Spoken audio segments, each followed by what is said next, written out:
Hey guys, what's up? Today we're gonna be reading the book of Athena. The book of Athena. ASMR Arcane Odyssey. We're gonna start in the beginning. Acheron. Regarded as one of the most evil humans in history by those who know him. Acheron was but a boy when he happened upon the absorption blessing near his village long before the fracture. His original name was lost to history, but it was most definitely something probably biblical, like Dave. It is now only referred to as Acheron by those who speak of him. A reference to one of the 5 rulers of the underworld created by Hades. The dark power of the absorption blessing led to Acheron down a path of greed. He wanted to absorb every curse and magic there was. But he ran into Theos, one of the most powerful mages of the era, not to be mistaken with Sukuna, who was the strongest of the Helen era. His desperate attack nearly drained him of all his power and destroyed the planet. How was Theos moving like this? Anyway, despite the Theos having been killed, Acheron was then assailed by Arthur the Cursed-Beard! Sorry. And then Arthur the Cursed-Beard and his army. And then finally, a hero named the Peacekeeper. The events of this confrontation are fairly recent, and my strength has not yet allowed me to learn the outcome. Wait, this was recently? Oh, fuck. Wait, that ass? Anyway, moving on to apotheosis, the name given by humans to a technique involving the explosive release of magical energy from one's body.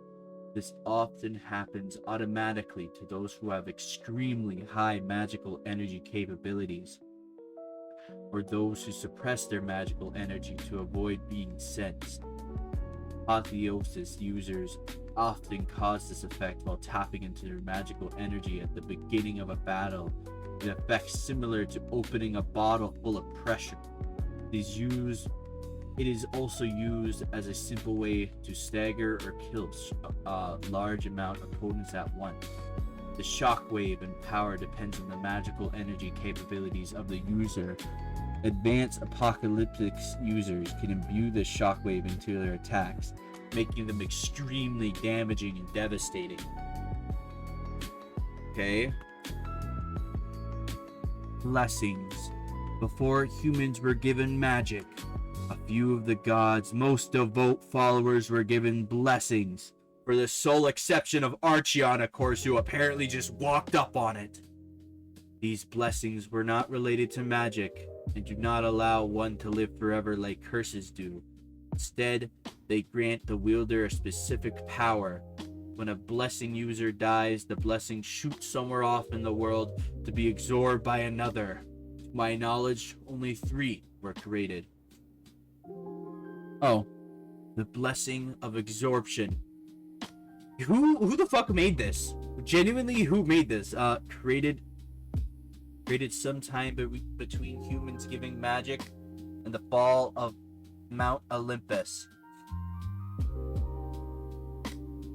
Okay, this blessing allows the user to absorb magic types and curses from their enemies to become a part of their own body.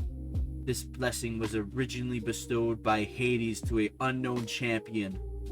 Of his most known user in history was Acheron, who I can't say is certain alive or dead. Yo, that guy's alive. That's a big problem. Okay, whatever, dude. Blessing of Lazarus. Sorry, guys, I'm sick. Kind of hard to talk when you're sick.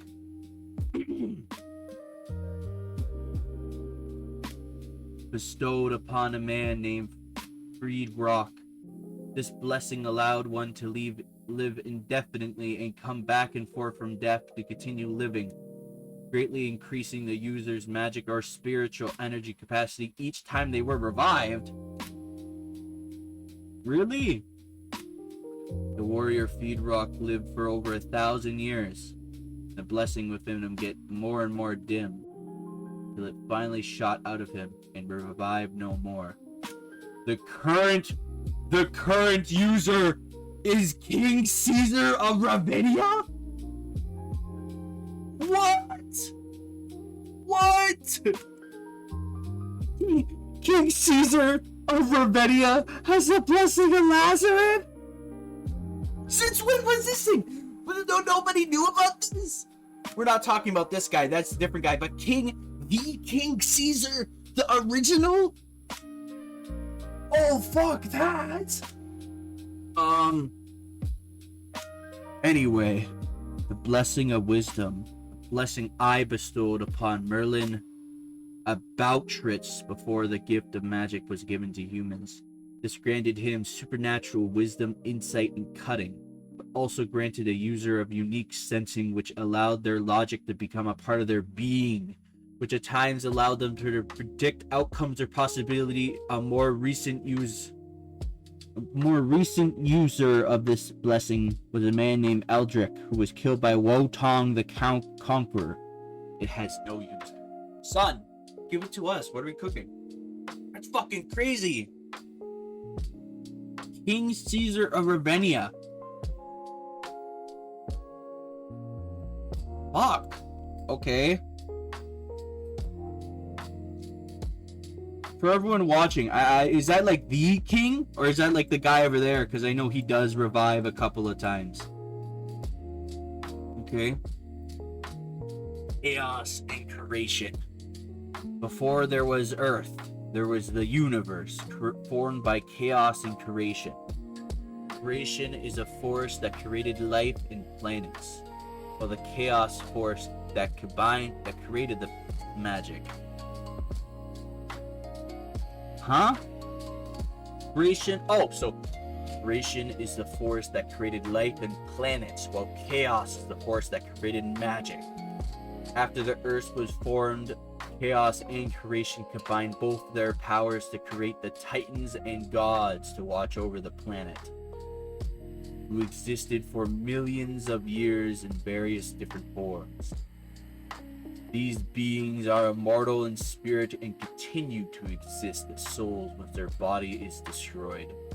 Titans and gods have some of the power of creation as well as chaos, since they were created using spirit energy, creation, and magical energy, chaos. If a Titan is killed or a god is killed, they can continue to exist as a soul wandering the world. In this sleep-like state, they can only control their domain at the bare minimum, such as Zeus controlling the weather. So he's responsible for this? Zeus is responsible for the shitty weather. Got it, man. Bum. They cannot use their power in any other way until their physical form is restored, which the Titan or God can do themselves if they have adequate energy. Unfortunately, the only way they can gather energy in this dormant state is through prayer and waiting, unless their soul possesses a host, and the host permits them enough energy to reform. That's definitely gonna come back later. That's like a pretty big deal. Imagine us taking over like the thing of Zeus to bring him back.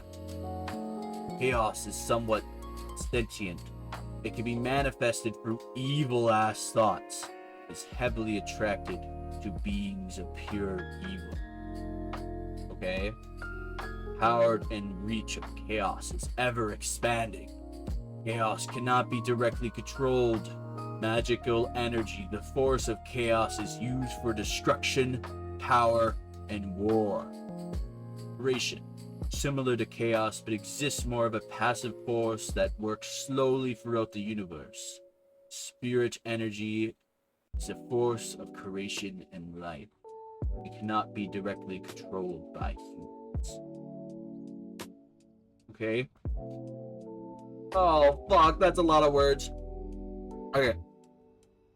Curses, or sometimes called sea curses, are physical manifestations of magic types, appearing as large cubes about the tall as the average human. They were created by Prometheus after the fall of Mount Olympus, using the power he stole from Hecate. There was only one curse created for each known magic type at the time. When touched by a species capable of using magic, such as humans or dragons, keep that in mind, dragons as well, the curse is absorbed into the body, making the creature and the magic type become one. Becoming one, the holder allows one to live forever unless they die. Ooh, okay. Through unnatural means. It allows them to control their own magical energy as if it was the magical energy that they absorbed, without the need for creating magical circles. Okay, right, because when you cast a spell, you have to make a magical circle. Because of this, curse users could phase their body into whatever magic they joined with, allowing them to be impervious to all physical attacks. They use the curse as an extension of themselves, allowing to attack much more articulately than magic. It's probably meant to say magic circles, but curse users have innately a much higher magical capacity than the average mage, and often develops an enormous capacity, making them some of the most powerful beings in the world, for the sole exception of King Nero Caesar, of course. The curse users are capable of using any other magic type of extreme difficulty, for the sole exception of King Nero Caesar, of course. After absorbing a curse, any casting of any other magic becomes the curse's type near impossible, for the sole exception of King Nero Caesar, of course. When a curse user is killed, the curse shoots out of their body and lands somewhere far away. However, since the curse users are immortal, most curses can never be found again, as someone who possesses one is killed by other means. Due to their extreme power and gift of mortality, curses were often the causes of war, such as King Nero Caesar, of course. Once someone is a curse user, they cannot absorb another curse. Otherwise, two types of magic would clash within the user and cause them to burst. However, this can be mitigated if someone were to absorb multiple curses at the same time, such as King Cursebeard, the wielder of super curses, because he's so fucking badass. Anyway, some power of the curse users can be passed down up to 2 generations. If the curse user was experienced enough with the curse and also had children by possession in the curse, these passed down powers are limited only to imbuing, meaning the descendant cannot phase into their curse's magic type. Only imbue small amounts of its energy onto their attacks. After 1 generation of inheritance, the amount is passed down even less. It is even harder to tap into. So this explains why the guy, the Caesar over yonder could do it, but the guy over here can't. That makes sense. The more attuned one is with their curse, their soul may remain within the curse even after their body has long died. The thoughts or advice of the previous curse users may sometimes cross the current user's mind. This is very rare occurrence and is known as curse haunting.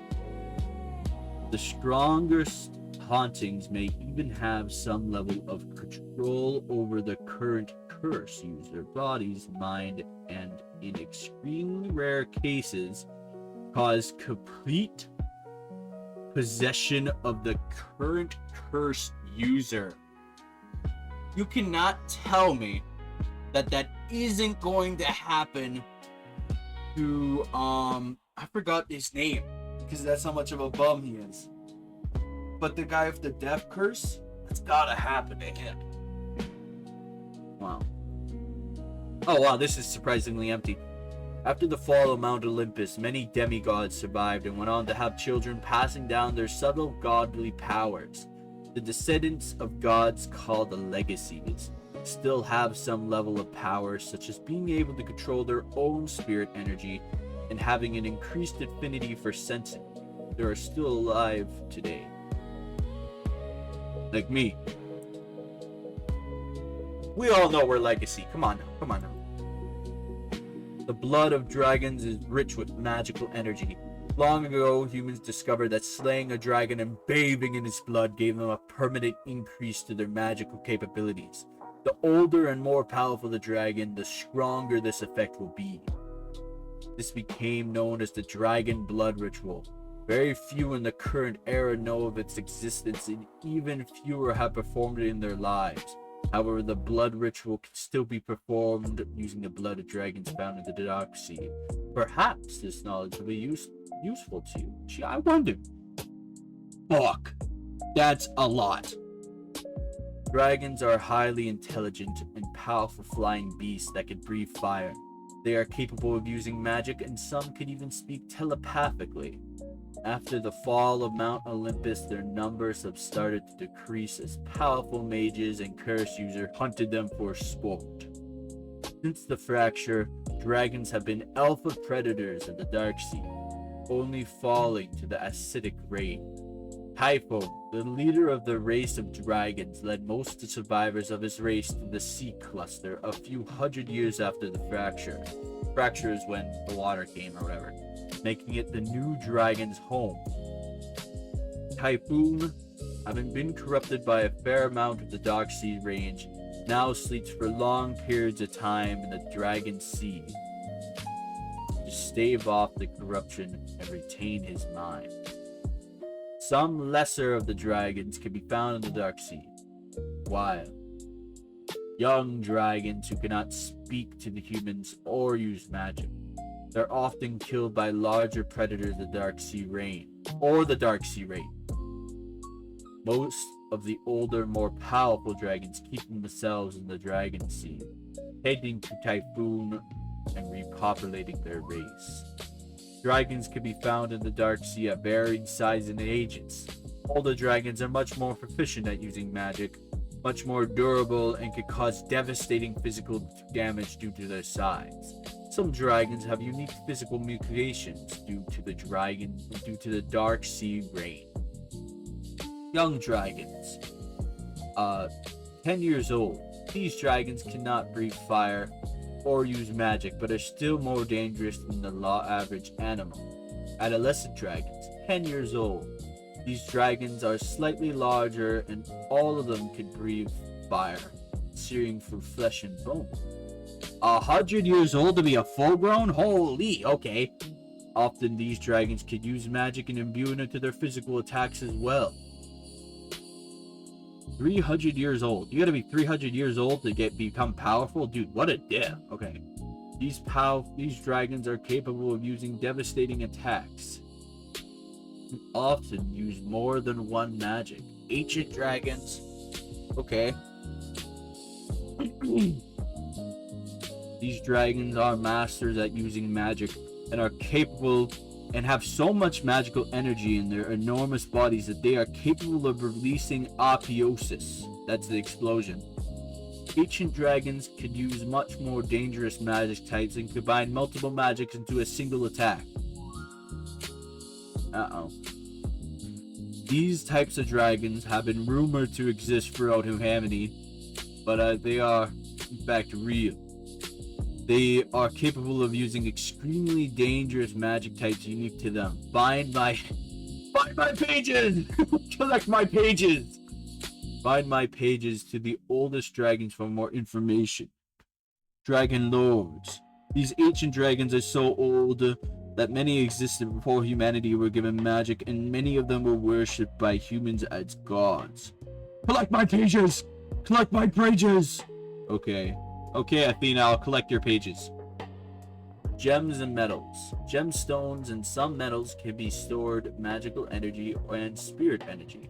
The user has proficient energy to control. They could send energy into one of these materials or draw it out. Only metals such as silver and gold can naturally store magical energy, but any crystalline gemstone also can, since these materials were created by Athena. Oh, really? The range at which energy can be stored and summoned from these materials is based on if they had direct contact with the user, such as metal, fabric, or the grip of the sword. As long as the connection is to the user's body, it can be accessed even if it is a gemstone within one's pocket. Experienced mages and curses often carry or wear an abundance of energy containing gemstones or metals. Adaonium gems are the best type of gems for storing energy since they are unbreakable. Gems created by Hades. The smallest adaonium gems could hold more energy than diamond, and the largest could hold an enormous amount of energy. These are highly sought after by powerful mages and curse users. Arcanium! Ooh! A alloy of steel or iron and sea salt created by humans. It's the cheapest, best metal for storing magical energy due to its storage capabilities and durability. Oh, the cheapest, huh? That's funny. The amount of energy these materials could hold is based on the size and quantity. For example, the variants of diamonds or rare crystals can be found as stored by most, while things such as quartz can stored least. That's in ghosts. Okay. People could return to the world as ghosts if they died while having a strong, unaccomplished goal or will, but could only manifest in areas of high magical energy, such as the dark sea or a battlefield. Ghosts exist as some kind of snapshot of time. Their life becomes in a vision in waves when manifested, and oftentimes completely forget who they are, where they are, and what they were doing, especially the most ancient ghosts. The same occurs for ghost ships. Ghost ships that were commanded for many years and have a strong emotional attachment for their crew or captain may be able to manifest in the dark sea. Okay. Don't you think that should have been at the top? Genevieve, you're the one who did said to restore the world. Oh, this is serious. To order. This is the Book of Athena. Collection of accurate information and retained by the goddess of wisdom. These pages were placed in a way that only one person was meant to find them all. You shall find more pages to add to this book as you continue on your journey, and when you find them all of my knowledge about this world will be yours. Do not fear about losing this book or damaging its pages. I have had my powers protected from all harm. Good luck. Oh, thanks, Athena. King Arthur Pendragon. King Arthur was a hero to humanity before the fall of Mount Olympus. With his relic sword Excalibur, he led his knights of the Round Table to the army of Mount Olympus, where his ally Poseidon and many other rebelling gods were waiting together. They overthrew the gods and forced Prometheus to give humanity their full power by creating the curses. Arthur himself managed to attain 4 curses at once: blaze, energy, tide, and ice. Over the next 100 years, his magical capabilities would grow to extraordinary levels where he would amass a great army of followers. After the fracture destroyed his kingdom of Camelot, he used his extraordinary powers to freeze the sea so that his remaining followers and companions could walk harmlessly across the sea floor out of the dark sea. This guy was moving like that! What? Okay, Arthur. Eventually, they arrived at the place known as the Seven Seas, where Arthur founded his new kingdom of Elania. Eventually, realizing his power would make him a target, King Arthur would take his army to confront Acheron. After a long, tiresome war against Acheron, ever-growing army of the undead, Arthur was forced to kill all of his comrades himself. Oh shit. including Poseidon. This guy was actually moving like Gojo, having the fight. Oh my god, okay. As they continuously joined Acheron's undead army, this event crushed Arthur's will. The army of comrades that had been building for nearly 1,000 years, all possessed and killed by him. In this broken state, he surrendered his life to Acheron, and his story met its end. Dude, he didn't even lose for real. He genuinely got depressed. Shit, he was moving like that. Okay, Arthur. Wow. Magical energy exists in all living things, including plants, but more so in species that have the ability to use magic. Creatures such as sirens, dragons, but also humans. Even humans that cannot use magic have higher amounts of magical energy than the average animal of smaller size. The amount of magical energy within a creature can increase the more they have used their magical energy.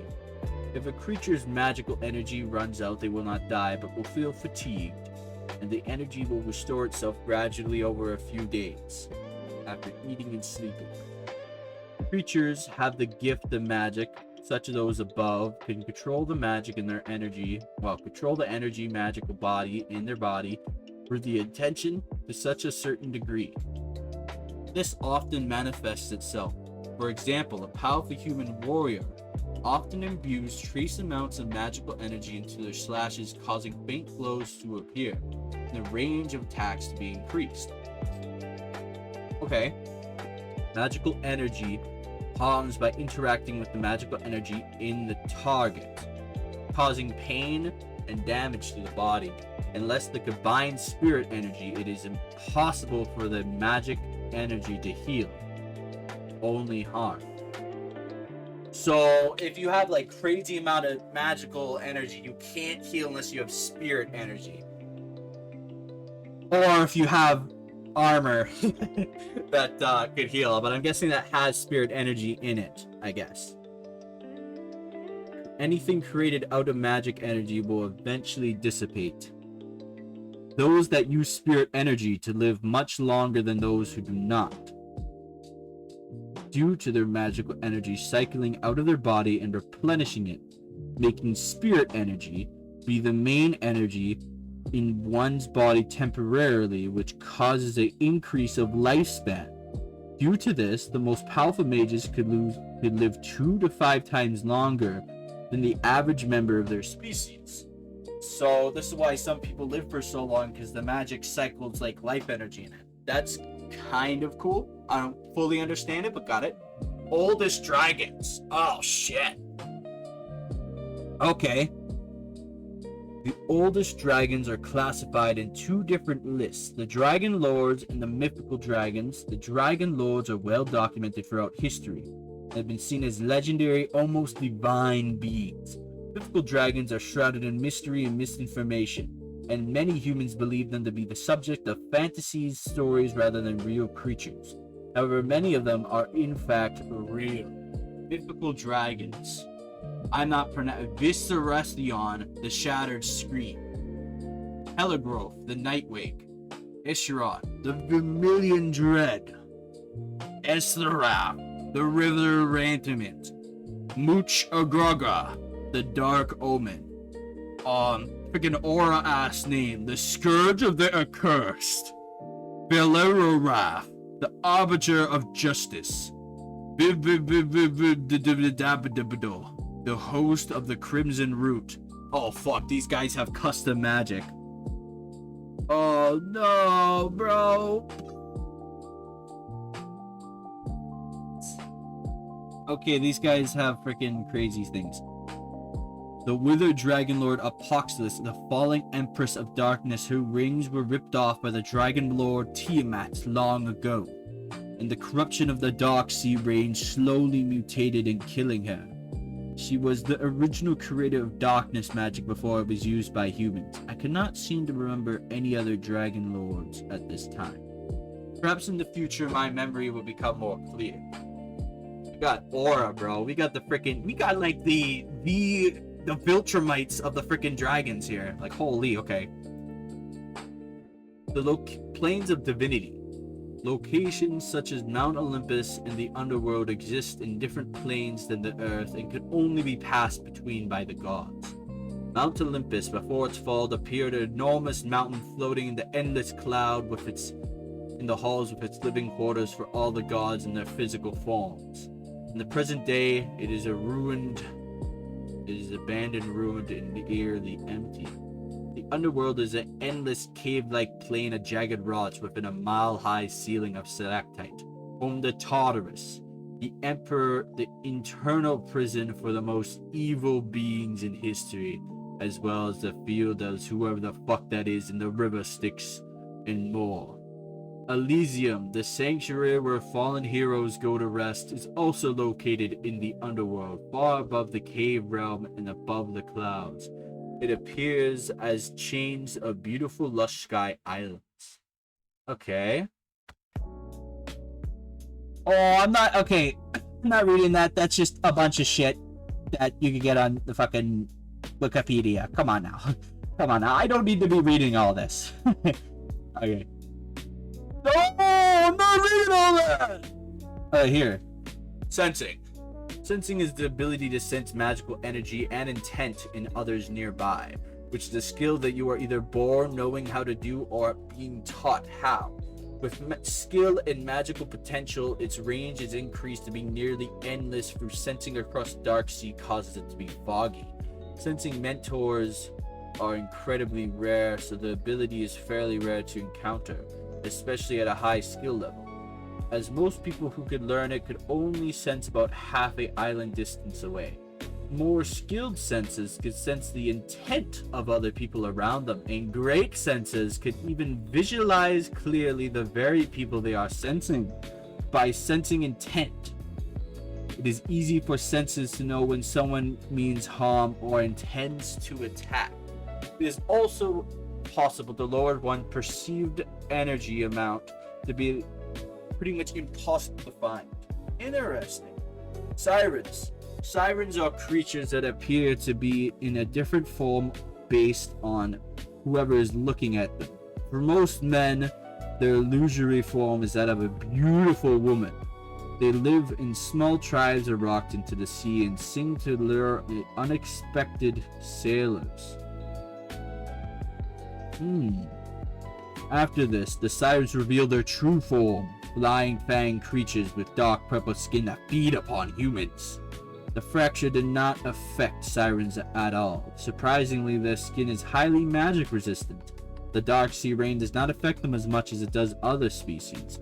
In modern time, they only really feed on Atlanteans, fish, and animals. They still, however, sometimes have been exposed to it far too long and have been mutated as all dark sea creatures too. Somewhere in the dark sea exists a siren cream who wishes to get her people out of the dark sea and live peacefully among humans. Oh, okay, maybe stop fucking trying to eat us then, dipshit. Damn. Ever thought of that? Yeah, whatever. Bum fucking sirens thinking they want to live with us. Special magic types are beyond being a lost or ancient. Enchanting magic is a rarely learned type, which is often used in enchanting garments to boost their affinity over a long period of time. It can only be learned by mages and has poor affinity for anything else other than enchanting. For example, attempting to fire a defensive spell of enchantment type is extremely difficult and would not deal significant harm. Spirit mutations are a special loss to ancient magic that can only be learned by descendants of the gods, since they are born casting with magic and spirit energy which regular humans cannot control on their own. Some known examples of spirit mutations are Phoenix, Flash, Scorch, Divine, Death, and Life magic. Okay. Some of these magic types have a higher affinity for healing, or some kind of reaction with spirit energy that makes it impossible to perform without it. Death magic, for instance, directly reacts to the target's spirit energy and destroys it. Oh. Which causes instant death. Oh. Well, shit, you know, sometimes shit happens, I guess, that you just kind of get one shot. Cool, I guess. Spirit energy is present in all living things, but unlike magical energy, it cannot be controlled by a specific species except the gods and their descendants. However, there exist objects known as relics, ancient artifacts that were blessed by the gods' power and allowed the wielder to use and control their own spiritual energy. These were given to the gods' most devoted followers before magic was given to humans. Spiritual energy capacity is increased the more one uses their spiritual energy, which in turn allows more spiritual energy to be used in times of need. If one's spirit energy is completely drained, however, they die. They just fucking die. That's crazy. The energy can be replenished through eating and sleep, just as magic energy can. It cannot be formed into different elements and constructs like how magical energy can, and spirit energy will dissipate once its intended purpose has been carried out. It is much more difficult to convey intention with the use of spirit energy than it is with magical energy, but a proper spirit energy capacity, greater things are possible. For example, one could send a wave of spiritual energy at the target, which intention will increase the electricity of whatever it hits, causing natural lightning to strike it. With more creative use of intense spirit energy could also be used to heal wounds. Holy shit. Thandor the dragonrider. Oh my god, this guy has a whole backstory. Oh my god. Okay. Let me drink some water. Okay. Oh my god. Can't wait to hear this guy. Thandor was born in a small village shortly after the fracture. When the new world was still harsh, dangerous, and empty, his village existed on a small tropical island in the smallest sea cluster, in a part of the world that was once called Africa. When Thandor was young, he found a dragon egg in the wilderness which hatched for him. After raising the dragon in secret, the people of the village eventually found out about the beast, and some tried to kill it. The dragon, which Thandor named Sylvan? We're gonna call him Sylvan. Was dark gray armor like scales, took Thandor in its jaws and flew away from the village across the treacherous sea. From then on, Thandor lived alone with his dragon in the wilderness, festering his hatred for humanity. Oh fuck. The two grew close, learning to communicate with one another telepathically as dragons do. Thandor flew Sylvan across the Dark Sea cluster over the course of the next few years, discovering 3 more dragon eggs. Oh fuck. Which he and his dragon raised eventually found the powerful Shatter Curse. Fuck. Oh no. Okay. Wearing armor fashioned out of Sylvan's shedded scales, Thandor and his dragon chanced a journey into the perilous Dark Sea, but quickly returned after Sylvan suffered wing tears. Okay. The dragonrider lived peacefully with Sylvan, the hatched dragons, for a time. Until one day, Thandor found one of the hatchlings killed, with a spear through its neck and a dead human at its side. Thandor hated humans, and this was something that pushed him. His hatred surged through him once again, and madness overtook him. Sylvan shared his rage after learning what had occurred, and together the two rained fire on all the settlements in the sea cluster, killing thousands.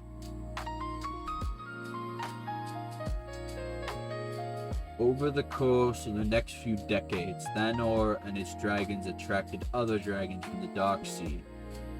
How the dragons were able to find the sea cluster is unknown, though perhaps it was due to the dragons' ability to communicate telepathically. Most of the new dragons were wild and had all suffered terrible damage from the Dark Sea rain. Thandor helped treat their wounds, and Sylvan often hunted for the dragons that were too weak to do so on their own. The new dragons were not the last to arrive. Typhoon, the leader of the dragon race, eventually found the sea cluster and led many, hundreds of his kin into it safely. Welcomed by Savoon, the dragon and dragon lord even considered Thandor as one of its kin. After learning what he and Sylvan did to the humans, to this day, the Dragon Sea is now named is the largest colony of dragons in the world, and Thandor remains the only human in history to become a dragon rider. Oh my god, that's so fucking cool! Okay, Thandor, you have mad aura. Okay. Damn. Okay. The apparition. The apparition can be sensed to the south of the war seas and causes pain if it is focused on too closely. This energy radiates from one of the most powerful beings of all time, sealed beneath its seas and kept in check by one of the champions of the gods. This champion has died recently, however, the seal is, oh, he died? The champion has died recently, however, and the seal is threatened. Can you get on that? Few know of what the apparition truly is, but if the gods were still alive in our physical forms, we would have killed it. That is a greater threat to the world, even more than the Dark Sea. My strength fails me and prevents me from even learning more about what is called the apparition. Perhaps if I was brought closer to it, I could remember the full story. Okay. Dark Sea is a name given to the world outside of the sea clusters. A seemingly endless expansion covered across completely dense clouds imbued with magical energy. Acidic rain imbued rain which falls constantly, destroying and mutating life. Due to the magical energy in the seas and air in the Dark Sea being so dense, sentient life often goes mad. Evolution is skewed, and animals are often severely mutated, enlarged, or deformed. Since there are so many powerful beasts and creatures in the Dark Sea because of this, the food chain is skewered. And the smallest prey in the sea is now large sharks, while the smallest prey on land is either Atlantean or large wolves. Atlanteans is the name given to humans that which have lost their mind and mutated by the Dark Sea rain, often causing fish-like growth and abnormalities on the body, such as the hands becoming crab-like claws, the head becoming eel-like, and the more Atlanteans forget their former selves and often sail on their ships with their former crew like a pack of animals. The strongest Atlanteans, often powerful mages, can live for hundreds of years and can only grow larger and more powerful, eventually becoming completely unrecognizable as something that once was human. Since the fracture, the Dark Sea has been a home to most of the remaining mythological creatures such as dragons, satyrs, and sirens, and so on. Even these creatures are not safe for the influence of the Dark Sea energy and often mutated themselves. Most humans avoid venturing into the Dark Sea because of its uninhabitable conditions. And once foolish enough to venture out there are never seen by human eyes again. Even the more powerful mages and cursor users are not safe from the Dark Sea mind-breaking magic acidic rain. Okay. Mad aura, I guess. I don't know. The fact that we so casually go in there and leave is kind of crazy, though. You gotta admit. Wow. Okay, couple more. The Dark Sea, the fate of the world. The fact about the Dark Sea is that only few know. Randall and Cassell is that it is actually expanding. What? Rather than dissipating. That's not good. The large portions of Hektite's soul which reside at the center of the 5 sea clusters can only hold it back for so long, and their power is waning over time. Once they give, the Dark Sea will sweep over all inhabitable lands and bring agony and madness to all remaining creatures. This fate, without the power of the gods to stop it, is inevitable. Fuck. That's really bad. After the fall of Mount Olympus, almost all the gods' physical forms were put to death. They now exist as fragments of souls across the world, with only enough power to barely keep the world functioning. I sense a few lesser gods may still survive in their physical forms, but they are scattered throughout the Dark Sea, and it is very difficult to detect. The only chance that the world has is the power of the gods. Zeus, Poseidon, and Pan were combined to restore the sky, the sea, and the wilderness to normal. One group in the Dark Sea, the Reclaimers, are already working towards this. As it stands, they are alone and will not be able to find the 3 gods' soul, but I sense that you will help them in this. Me? Okay, I guess. Cool. The Fracture. Given to name the cataclysm event that reshaped the world's continents and the islands and created the Dark Sea. The Fracture is by those who remember it. The event was caused by Acheron, one of the most powerful mages in history, which he imbued multiple entire curses that he gained for his blessing of the Absorption Curse and the one desperate, devastating attack aimed at Theos, also known as the Great Protector. This attack had missed. How the fuck do you miss? Okay. Anyway, he missed and caused an enormous hole to be opened in the earth. Its shockwave tore up the continents and killed many millions.